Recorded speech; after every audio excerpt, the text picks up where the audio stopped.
आज आप लोगों को कक्षा 9 सामाजिक विज्ञान में रूसी क्रांति के बारे में पढ़ाया जाएगा कि रूस की क्रांति कैसे हुई थी, क्यों हुई थी, इसका परिणाम क्या निकला।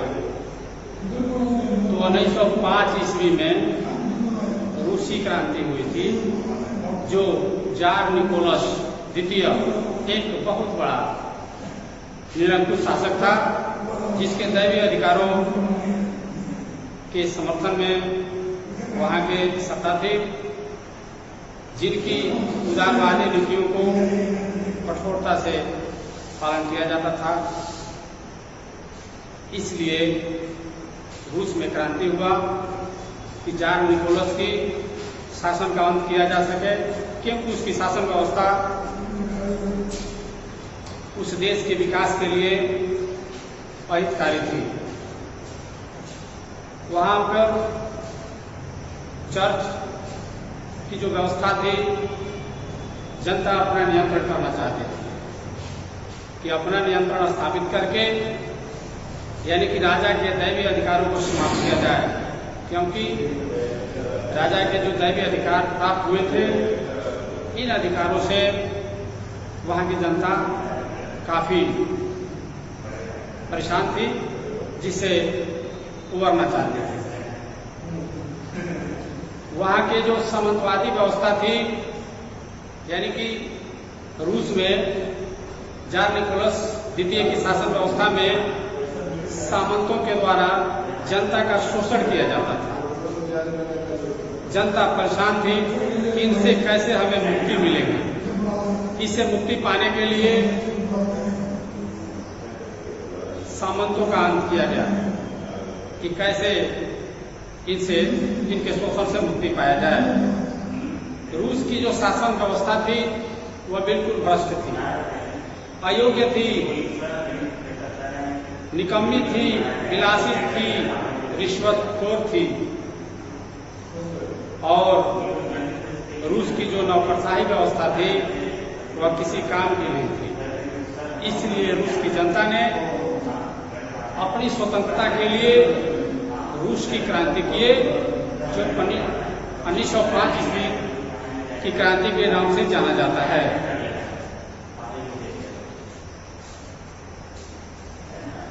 यह क्रांति 1917 ईस्वी के नाम से फेमस हुआ।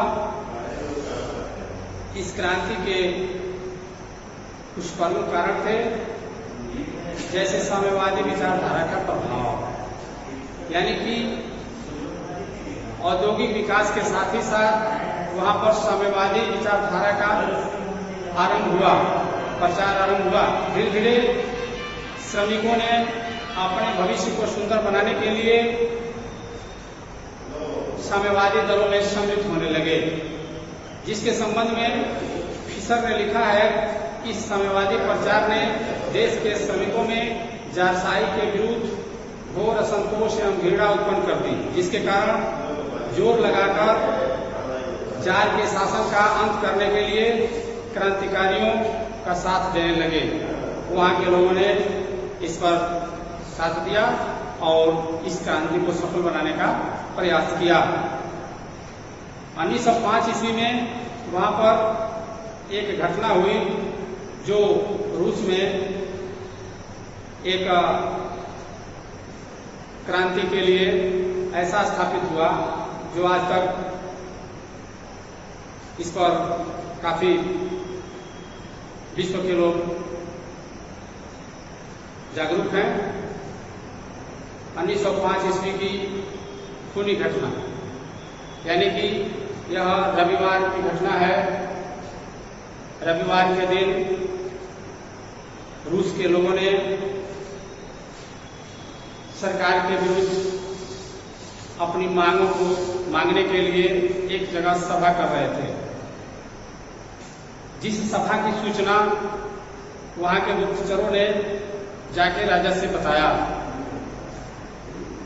राजा ने सिपाहियों को कहा कि जाओ और गोलियों की वर्षा करो, सारे लोग मारे जाएंगे।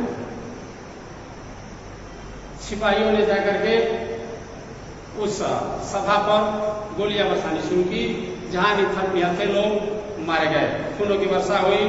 इसलिए 1905 ईस्वी को ये रविवार के दिन जो घटना हुई थी, इस घटना को खूनी रविवार के नाम से जाना जाता है। और ये परीक्षा में भी आता है प्रश्न कि खूनी रविवार किसे कहते हैं। तो ये घटना रविवार के दिन हुई, इसलिए इस क्रांति को खूनी रविवार कहा जाता है। और तभी से रूस की जनता और भड़क उठी और राजा के विरुद्ध अपने राजनीतिक अधिकारों का ज्ञान प्राप्त किए, अपने मताधिकार का प्रयोग किए, लोकतंत्र के महत्व को समझने का प्रयास किए और जारशाही प्रथा को मिटाने का प्रयास किए। और सब लोग एकजुट होकर के सत्ता के विरुद्ध, राजतंत्र के विरुद्ध और क्रांति करने के लिए आगे बढ़े। इसमें रूस में बौद्धिक क्रांति भी हुआ। 1917 ईस्वी को कुछ उस देश के बुद्धिमान लोग जैसे Tolstoy, Turgenev, Dostoevsky, Marx, Maxim Gorky, इन लोगों ने समाजवादी सुधार करने का प्रयास किया, वैचारिक क्रांति उत्पन्न किया, लोगों के विचारों के अनुसार जोड़ने का प्रयास किया कि हम एकजुट होंगे तभी जाकर के इस राजशाही, राजतंत्रीय व्यवस्था, तानाशाही व्यवस्था का अंत होगा और तभी हमें इस व्यवस्था से छुटकारा मिलेगा, तभी हमारा विकास होगा, तभी एक समानता बनेगी और तभी देश का विकास हो सकता है। जार की जो दमनकारी नीति थी, इस पर भी उस देश के लोगों ने इस शासन व्यवस्था का दमन करने के लिए एकजुट हुए और आंदोलन करने के लिए आगे बढ़े। इसके लिए क्रांतिकारियों ने अच्छी तरह से तैयारियां की और लेनिन के नेतृत्व में इस तैयारी में आगे बढ़े। वहां के मजदूरों में भी काफी असंतोष था। मजदूर भी चाहते थे कि हमें स्वतंत्रता मिलनी चाहिए, क्योंकि इस जारशाही व्यवस्था में उचित मजदूरी नहीं मिल पा रही है। तो मजदूरों ने भी इस क्रांतिकारियों का जोश भरने के लिए उनकी सहायता किए और उनके साथ चले। रूस की जो निर्धन जनता थी, निर्धनता की शिकार थी, ये निर्धन जनता भी जारशाही सत्ता का विरोध करने के लिए क्रांतिकारियों की मदद किए, क्योंकि वह निर्धनता से इतने परेशान थे जिनके पास कुछ भी नहीं था। वो अपने अधिकारों की लड़ाई के लिए आगे बढ़े। पूंजीपतियों द्वारा जनता का शोषण होता था, इसलिए जनता परेशान थी कि कब इस व्यवस्था से हमें मुक्ति मिले ताकि हम शोषण का शिकार न हो सके। और जार निकोलस की अदूरदर्शिता, यानी कि जार निकोलस एक ऐसा व्यक्ति था जो दरबार में पाखंडी व्यक्तियों का जमघट लगवाया होता था। जो पाखंडी लोग कभी राज्य से संबंधित अच्छा परामर्श नहीं देते थे, झूठी बातें वहां फैलाते थे, जिसको सुनकर जार निकोलस कभी राज्य के बारे में अच्छी सोच नहीं रखता था।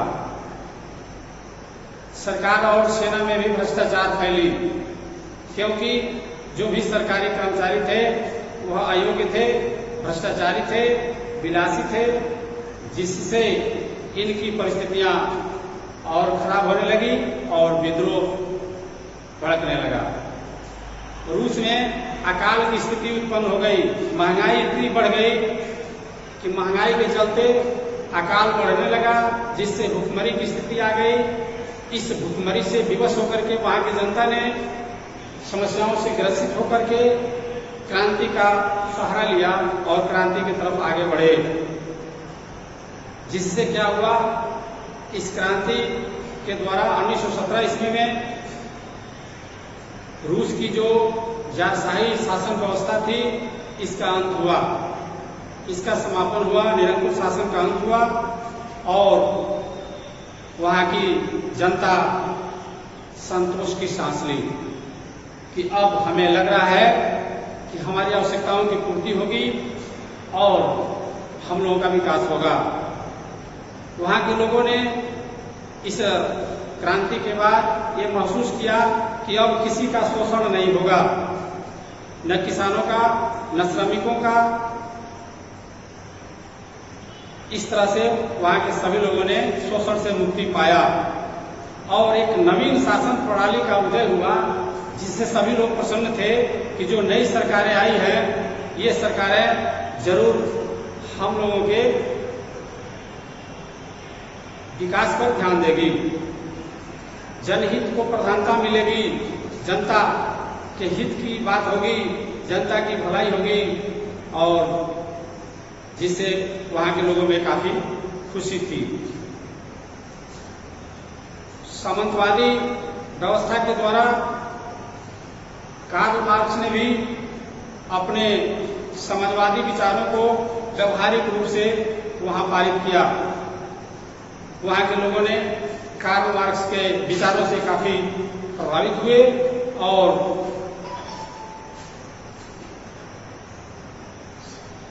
वहाँ एक संगठन का निर्माण किया गया जो अंतर्राष्ट्रीय श्रमिक संघ कहलाया, यानी कि अंतर्राष्ट्रीय श्रमिक संघ श्रमिक कल्याण को प्राथमिकता दिया, जो पूरे संसार में इस श्रमिक संगठन की स्थापना से पूरे संसार के श्रमिकों को मदद मिली और उन्हें आगे बढ़ने का अवसर मिला।